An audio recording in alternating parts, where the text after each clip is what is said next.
Judulnya wasiat harta terpendam. Judulnya apa? Wasiat harta terpendam. Pada suatu hari ada seorang petani. Nah, petani ini sangat kaya raya, punya kekayaan yang sangat banyak sekali. Nah, petani ini karena rajin bekerja, nah lama-lama makin tua, sudah tua. Namun dia punya 3 anak. Anak pertama, kedua, dan 3. Nah, suatu saat si Pak Tani ini saat rajin beribadah, saat pergi ke masjid berdoa kepada Allah, ya Allah, di masa tuaku ini berilah aku kesehatan, dan berilah keturunan yang baik-baik, yang soleh-solehah, doanya seperti itu. Nah, namun kenyataannya 3 anak dari Pak Tani ini itu pemalas semua. Karena merasa ayahnya kaya raya, semua yang dia minta pasti diberi. Dia mau minta jajanan, semua dikasih jajanan, mulai dari mahal-mahal semuanya boleh, mainan-mainan semuanya boleh, bahkan anak-anaknya diberikan kendaraan masing-masing. Nah, diberikan tanah masing-masing. Tanah kaya raya. Tapi itu tadi, anaknya semua malas, yo malas bekerja, yo malas beribadah. Dia tidak mau pergi bermasyarakat, juga tidak mau. Akhirnya ayahnya kan bingung, bagaimana mereka akan menjaga harta-hartaku. Kalau mereka pemalas, hartaku bisa dihabiskan. Lalu ayahnya ini punya ide. Wah, aku punya ide. Lalu memanggil 3 anaknya tadi.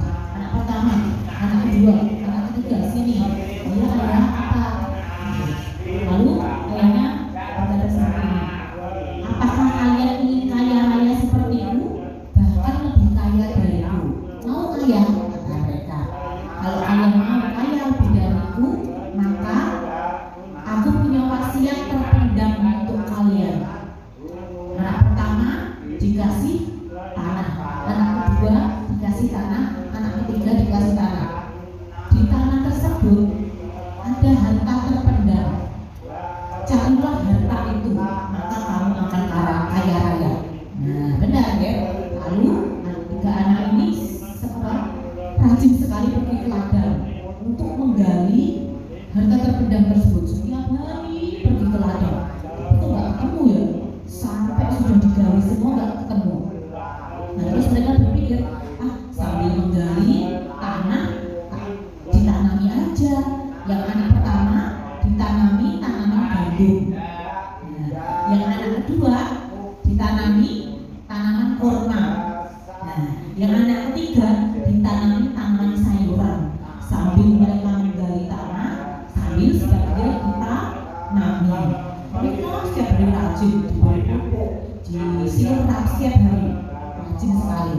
Nah, lalu mereka tiba pada waktu panen. Ternyata panennya banyak sekali. Sudah selesai panen, dijual, punya uang banyak. Nah, lalu ditanami lagi. Anak pertama tadi apa? Gandum, tanam lagi. Anak yang kedua kurma, anak kedua menggali dan ditanam lagi. Anak ketiga sayur-sayuran, ditanami lagi sayur-sayuran.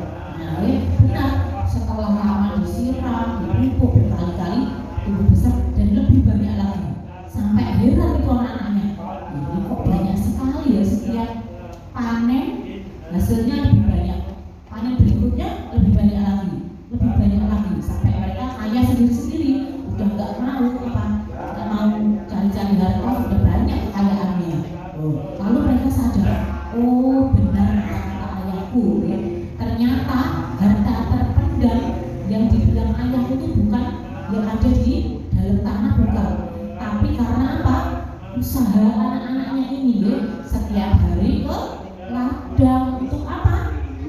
Untuk menanam tanamannya masing-masing. Yang gandum dirawat dengan baik, yang kurma dirawat dengan baik, yang sayur-sayuran dirawat dengan baik. Semua tumbuh subur. Akhirnya saat panen hasilnya sangat banyak, dijual menghasilkan uang yang banyak. Akhirnya menjadi kaya raya semuanya, 3 anaknya ini. Terus mereka menghadap ayahnya, wahai ayah,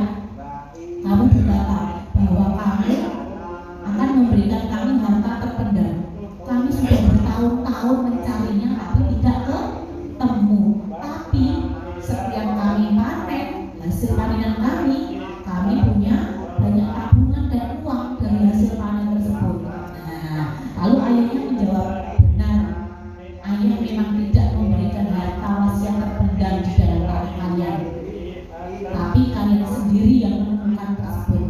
Harta tersebut ya itu usaha kalian, usaha tidak menyerah, setiap hari pergi ke ladang untuk merawat tanaman-tanaman kalian. Itulah wasiat dari ayah.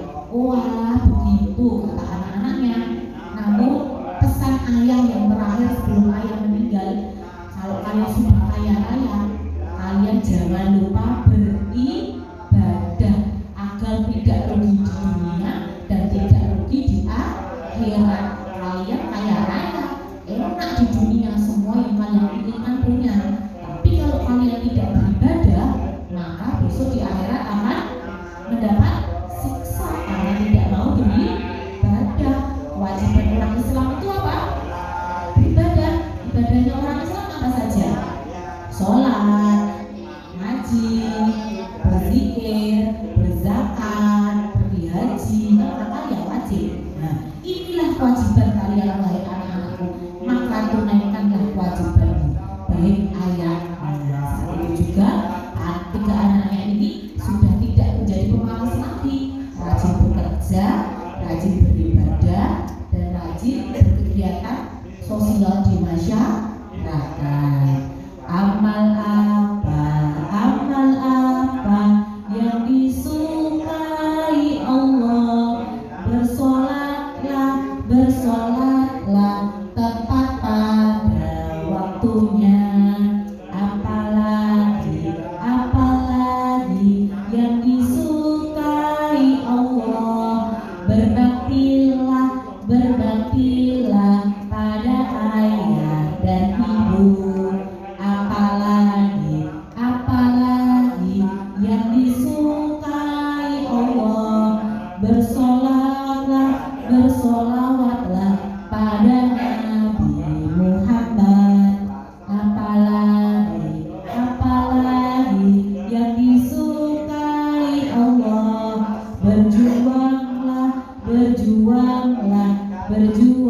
di jalan Allah. Itulah kisah petani yang memiliki 3 anak yang awalnya pemalas menjadi rajin bekerja, beribadah karena wasiat dari sang ayah.